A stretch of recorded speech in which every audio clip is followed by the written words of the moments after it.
Juventus emerge as the front-runners to sign Calvin Phillips on loan from Manchester City.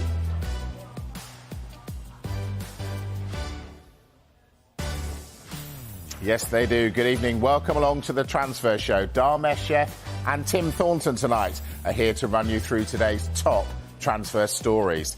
Now, on the way, we have the very latest on Manchester United's search for reinforcements.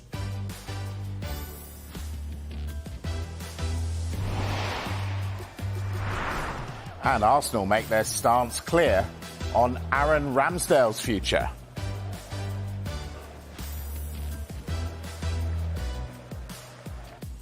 Right, we're going to start with Calvin Phillips. Now, Tim, top of the show there, I just teased that Juventus look like the front-runners. Tell us where we are with this, then. Yeah, it's an interesting one, this. There's been lots of speculation, lots of interest in Calvin Phillips. So far, we're waiting for the Premier League clubs to make their move, but it's my understanding that Juventus are currently the front-runners to sign him. I should stress, though, it is very, very much early days on this one, but Phillips is open to moving abroad. He's open to a move to Turin. Absolute key for Calvin Phillips, though, is to play first-team football. He's desperate to play regular first-team football. We're in a European Championship year, and he's had a very, very frustrating time, as you'll be well aware, Mike, at Manchester City. Yes, they've won a lot of trophies, but he's hardly featured. So he knows he has to play football. A move to Juventus, who are going well in Serie A, he could actually add another trophy if he goes there. But this time, I'm sure he'd love to go there and actually feature. So, as things stand, Juventus front-runners to sign him, but plenty of interest as well from the Premier League. But it's moving slowly at the moment, this one, but Juventus look to be in a good position. We're waiting for further developments on this one now. All right, you mentioned Premier League clubs. Which clubs? Well, Newcastle primarily. They've been long-term admirers of Calvin Phillips. There's no secret of that. But there are lots of challenges to this deal. Obviously, Newcastle are working within pretty strict financial constraints, so there would be a loan fee involved. We would expect it to be a loan deal. A move to Newcastle, I think that would suit Calvin Phillips in terms of his style of football. He thrived under Marcelo Bielsa, playing in that high-intensity football, playing regular football as well. Bielsa, when he managed Calvin Phillips, he got the best out of him, and that's because he was on top of him with every single detail. And Phillips was outstanding, but he was playing week in, week out, and that's what he needs going into the European Championships. And, of course, he has a home north of Leeds as well, so that would be another big tick for him if Newcastle were to firm up their interest. There are other clubs who've shown interest in the past, the likes of West Ham, Aston Villa, Liverpool, even Manchester United. I think that would be very, very unlikely given his links with Leeds United. He's a Leeds boy. But, yeah, lots of interest. Even more than the fact he plays for Manchester City, the Leeds would be the stumbling block. Absolutely, yeah. I think he's a Leeds boy, and that rivalry between Leeds and Manchester United is fierce. And when it was talked about previously, before he moved to Manchester City, I think he pretty much came out and said, I'm not going to go to Manchester United. So that looks highly unlikely. But, yeah, lots of interest, and we're in the January transfer window. Games are going on all the time. Injuries here and there could change the situation, but it's very fluid at the moment. But Juventus look to be leading the way.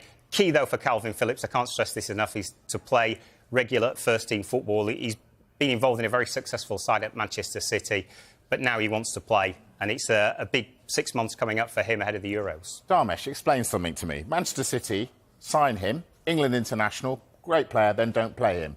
How come?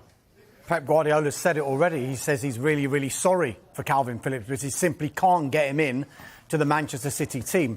And I mean, Tim's covered this quite a lot, but I just see that this next 6 months as being so important for Calvin Phillips, even though Gareth Southgate has been really, really loyal to all of his players, even if they've not been playing regular first-team football. Harry Maguire was a case in point. Calvin Phillips is another case in point as well. He continues to be loyal to these players and pick them. I just wonder, with 6 months in from the Euros, given Calvin Phillips has barely played this season, if he wasn't to play for the next 6 months, would that loyalty still stretch towards what possibly could be Gareth Southgate's final tournament in charge of England? And that would be such a big call as well. But having said that, the tournaments that he's played in, where he's been successful, a lot of the time Declan Rice and Calvin Phillips have played together, and he trusts that combination. But I'm sure, as Tim alluded to there, Calvin Phillips, for his own benefit, will want to play football, let alone thinking about the Euros. I think a lot of England's best performances as well have been with Calvin Phillips in that midfield, and it frees up Declan Rice. As you say, Gareth Southgate trusts him. In terms of his character, he's behaved impeccably at Manchester City. It must have been really frustrating at times for him, but he's trained every day. He's trained with a smile on his face every day. He's clearly very popular within the dressing room. So whoever signs him, they're signing a very, very good character. I spoke to him in the summer, and he came back early at the start of pre-season. He was determined to get himself as fit as he could be to make an impression. He lived life properly in the summer so that he came back in the best possible physical shape. He's not had that opportunity. Frustrating for him, but he might get the opportunity now to go somewhere else, play regular football. And if he does, I think there's a good chance that he will be in Gareth Southgate's starting 11 at the European Championships. Yeah, and I'm sure City fans would wish him well. I want to talk Manchester United, Dharmesh, now. We know they're looking to add to the squad, but if they do that, are they going to be dipping into the bargain bucket? It's potentially the case. It could be, I don't know, Manchester United fans probably won't want to hear this, but it could be a quiet window with regard to incomings. And one of the big issues that is prevalent for every single club, it seems, at the moment, particularly in a January transfer window, is those three letters, FFP. And those restrictions and having to comply with financial fair play regulations could mean that Manchester United might have to go into the loan market, if they go into the market at all. If you go back to last January, they had to do that very thing because the previous summer they'd spent big and they brought in Wout Weghorst and Marcel Sabitzer on loan.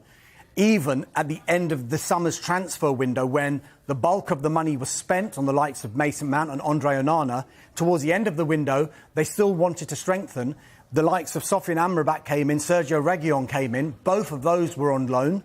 And Altay Bayindir, the goalkeeper, came in as backup to Andre Onana, and he only cost £5 million. So that will give you some sort of idea where United are with regard how much they can spend. But it won't stop them keeping their eyes open in the market. And I think a striker is a potential position that they might want to strengthen, simply because I don't think the aim at the start of the summer was to bring in Rasmus Højlund and get him to shoulder the responsibility, which is effectively what has happened. I think they would have wanted to bring in someone with a little bit more experience. One of the names being mentioned that we mentioned back in November as United having an interest in is RB Leipzig's former Chelsea striker, Timo Werner. Really? Timo Werner? Now, I'm told at the moment that one, and I'll quote, is not hot at the moment. But so what does that mean, Dharmesh? There was at the moment. At the moment, listen, the January transfer window is quite famous for teams changing their minds and developing what their recruitment policy is going to be as the window develops. So you could have a situation where in the first 2 weeks, no, we're fine. We don't need to bring anyone in. And in an injury, a loss of form, that can change the mind of a recruitment team, of a manager, and suddenly somebody can come in. And that's what tends to happen in a January window as well, because you see some of these deals happening really, really late. That's not a coincidence. But at the moment, it's not hot. He's only played 4 times for RB Leipzig, started 4 times this season. But if you look at it from Werner's perspective, I think a lot of criticism was aimed at him for his spell at Chelsea. He won the Champions League with them, of course, but it just didn't work out for him. I wonder whether in his mind he's got a case of unfinished business in the Premier League to try and show a few people, actually, I am a good player, I want to show you what I can do. Another player that Manchester United have been linked with is the Bayern Munich striker, Eric Choupo-Moting, once of Stoke City, of course. His opportunities have been limited because someone called Harry Kane has joined Bayern Munich and he's doing quite well there at the moment. He is approaching the final 6 months of his contract, so there's a situation there that Bayern Munich might want to do business, but as it stands at the moment, I think the noises are coming more from Germany and maybe Choupo-Moting's camp rather than Manchester United trying to pursue a deal for him. OK, that's fascinating. Tim, Dharmesh is saying that United will be looking at loan deals. Which other Premier League sides are going to be counting the pennies?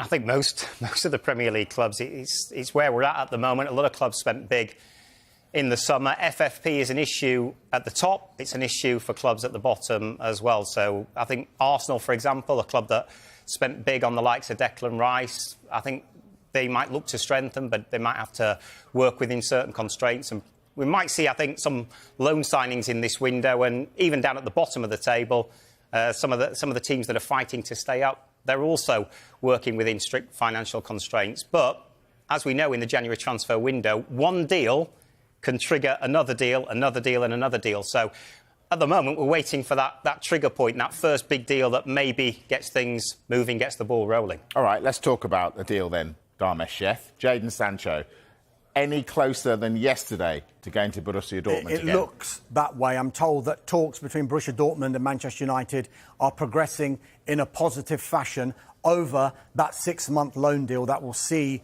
Jadon Sancho return to Borussia Dortmund, who of course sold him to Manchester United just a couple of seasons ago for £73 million. I think Borussia Dortmund want to get this deal done very quickly because they're going to have warm weather training in Marbella next week, and they want Jadon Sancho to be part of that warm weather training. At the moment, the talks between the clubs, we think, are centred on a potential loan fee and the salary situation. He went from Borussia Dortmund. He was on good money at Borussia Dortmund, but he would have, been on really, really good money at Manchester United. It's whether Borussia Dortmund can cover all of those wages or whether there can be a package that can be put together whereby a loan fee and the salary are covered to a certain extent by Borussia Dortmund. Our colleague Florian Plettenberg at Sky in Germany, who's covering the German end of this deal, he says that the talks are under discussion over a €3.5 million package that would see Jadon Sancho go from Dortmund to Manchester United. It looks like if this deal can happen, it might be a good one for all parties because Ten Hag and Sancho, there's no sign of a reconciliation there as it stands. Jadon Sancho isn't playing. He hasn't played for the best part of 4 months. The last game he played, I think, was the 3-2 victory. He came off the bench against Nottingham Forest. That was way back on August the 26th. And then a week later, in the Arsenal game, that's when everything came to a head. But the timing was so bad for United, 2 days after the window had actually closed. So he's just going to be kicking his heels at United's training ground away from the first team. So we think that they want to accelerate that deal now, Borussia Dortmund, but it could work for everyone because if he performs well and goes to Dortmund, he will then come back to United with still time left on his contract, 2 years plus an option of a further year, but his valuation will be a lot higher than it is now because it's anyone's guess what his valuation is just at this moment in time. Darmesh says it works for everyone. Do you agree? It does. It works for Manchester United, an unhappy player. They move him out. It certainly works for Jadon Sancho. He needs to play football. Let's not forget, he was part of Gareth Southgate's plans at the last Euros, and he's faded out of the England setup. He's not playing for Manchester United.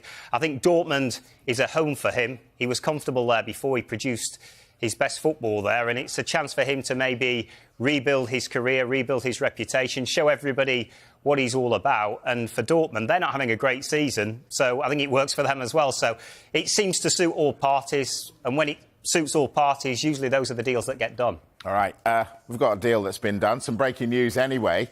Andros Townsend has signed a new long-term contract which will keep him at Kenilworth Road for the foreseeable future. Now, he originally signed a short-term deal back in October. And remember, he hadn't kicked a ball since March 2022 whilst at Everton. Well, he's got a new deal at Luton and he said this: "Obviously, I'm delighted.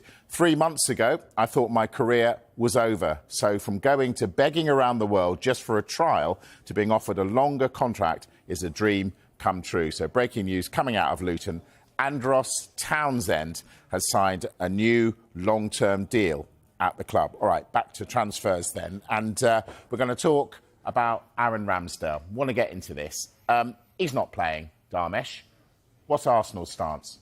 Yeah, I mean, his world kind of got turned upside down, didn't it, when David Raya arrived at the club. And even though Mikel Arteta said it's competition between the two goalkeepers, I don't have a number one, it's clear what's happened, that David Raya is Mikel Arteta's choice as number one. Having said that, there are no plans as it stands for Arsenal to allow Aaron Ramsdale to leave in this transfer window. That's because Mikel Arteta has always said he wants two top-class goalkeepers in his matchday squad. And you could argue David Raya and Aaron Ramsdale, that too is up there with the best in the Premier League just now. So that's Mikel Arteta's stance. And if you think about it, if they start progressing in the FA Cup as well, because they've got Liverpool over the weekend, if they get through that, and progress in the FA Cup. They're already into the knockout stages of the Champions League, into the last 16. And, of course, they're in a title race. So it's 3 competitions. So I think Mikel Arteta will want to keep everybody, just together. The squad isn't as big as probably he would have liked.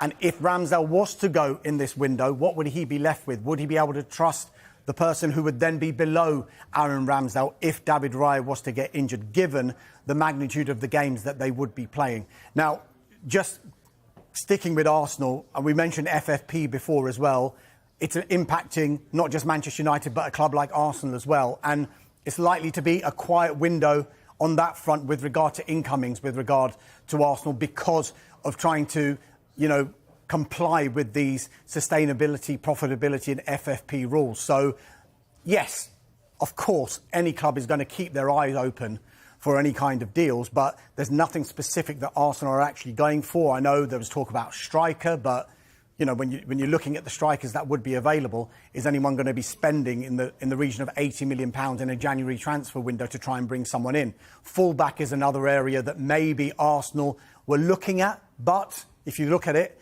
yes, Tomiyasu is gone to the Asia Cup, but he will be back once the Asia Cup is finished. So if you're bringing someone else in, are you effectively bringing him in just for a short period of time? And significantly, Jurrien Timber, one of the big signings that they made in the summer, high hopes for him, got an awful ACL injury very, very early in the season. He is due back before the end of the season. We haven't been given an exact timescale on that, but that will, of course, come into Arsenal's thinking when they think about what they want to do in January. Tim, I want to go back to Aaron Ramsdale. You stood there and went, Calvin Phillips, got to go, got to play in the European Championship. Isn't it the same for Aaron Ramsdale? I also stood here and said that the Jadon Sancho deal works for all parties. This doesn't work for Arsenal, does it? Because they'll end up at the end of this January transfer window being weaker. If they get an injury and they need Ramsdale and they let him go, they can't afford to do that. So I think that's the big difference here. Yes, for Ramsdale, it probably is a situation where he needs to play, but Mikel Arteta's got to think about Arsenal. And it could be a red card, it could be an injury. They might need Ramsdale. And who's to say that he won't get an opportunity to play between now and the end of the season? It's not an ideal situation for him, but as Dharmesh mentioned, there are enough games. I'm sure he'll get some game time, and injuries and suspensions do happen. So it's not ideal from a Ramsdale point of view, but I think from an Arsenal perspective, they've got 2 very, very good goalkeepers, and Mikel Arteta will be happy with that. Look, make no mistake about it, he does want to play. Do Arsenal have all the cards here? Of course, yeah. He's under contract. They don't need to do any business unless it suits them. But make no mistake about it, Aaron Ramsdale wants to play. Of course he wants to play. He's got the European Championships potentially coming up in the summer. And, you talk about injury suspension. Say there's an injury to Jordan Pickford and Aaron Ramsdale isn't playing. Would he then be the first choice to come in to replace Jordan Pickford? That would be another decision that Gareth Southgate would have to make. But I am told that come the summer, I think that's when the whole goalkeeping situation will be reviewed by Arsenal, because that's the time when they will have to trigger the option in David Raya's loan, which is a £27 million permanent deal, which we expect Arsenal to do. Mikel Arteta wouldn't be picking him every week if he wasn't the long-term first-choice keeper. But also, Aaron Ramsdale, if he says to Arsenal, look, I've sat there, I've bided my time, it looks like I'm not going to get first-team football here, let me go. They'll review it then. OK, we've spoken a lot about Arsenal. After the break, we're going to talk Tottenham. Ange wants to do business. We'll be back to do some business with you in just a couple of minutes. See you then.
As always with the transfer show, so much to fit in, so little time. So we've got to race through some more important stories. Dharmesh, Chelsea, what's going on? Yeah, talks between Borussia Dortmund and Chelsea are continuing over the loan signing of Ian Maatsen. We think Chelsea would want to do a sale rather than just a loan. I think Borussia Dortmund want to meet them halfway and do a loan with an obligation to buy. So what's under discussion is a loan fee and the obligation price. AC Milan also had a tentative interest, but not at the prices being quoted. And another line that dropped today from Chelsea, they've recalled Jadon Sancho from his loan at Nottingham Forest. Only made 2 appearances for them this season.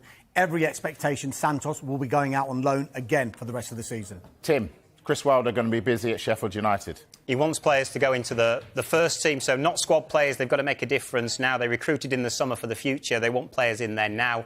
Ben Brereton Diaz. We talked about him a lot last year. He was into the final year of his contract at Blackburn. He's gone out to Spain to Villarreal.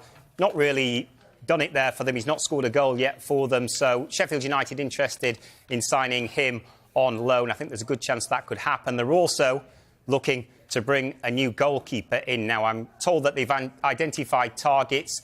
Kasper Schmeichel, currently at Anderlecht, is one option, but they are looking at other options as well. But Sheffield United looking to strengthen, to make a difference now rather than in the summer. And when you look back to last summer, they signed a lot of players for the future. Benny Traore was one of those. He could go out on loan to Nantes in France. Didn't Chris Wilder sign Aaron Ramsdale? Just saying. Dharmesh, you've got a line on Lloyd Kelly. Yeah, the Bournemouth captain, club captain or former captain, if you want to describe him in that way. He is, as of now, of 2 days ago, free to talk to clubs outside England. But he's only got 6 months left on his contract. There's concrete interest from Juventus and AC Milan, and talks with their representatives are continuing. Tottenham tried to sign him in the summer. Their interest hasn't gone away. They're just keeping an eye on his situation. Staying at Bournemouth hasn't been ruled out either, because there's an open dialogue over a potential new contract. 20 seconds on West Ham. Any developments there? Thilo Kehrer. Yeah, this one is developing. He could be on his way to AS Monaco. Talks are continuing between the clubs over a loan with an option. One source has told us that it is going in such a positive way that potentially this deal could be done as early as next week. That is the transfer show at 5. The boys are back at 7, where we will expand on all those stories. And we've got more. Kylian Mbappe and PSG. The plot thickens. Much more on that. Much more on Manchester United. Raphael Varane. What's going on there? That and more at 7. I'm back next. See you in a moment.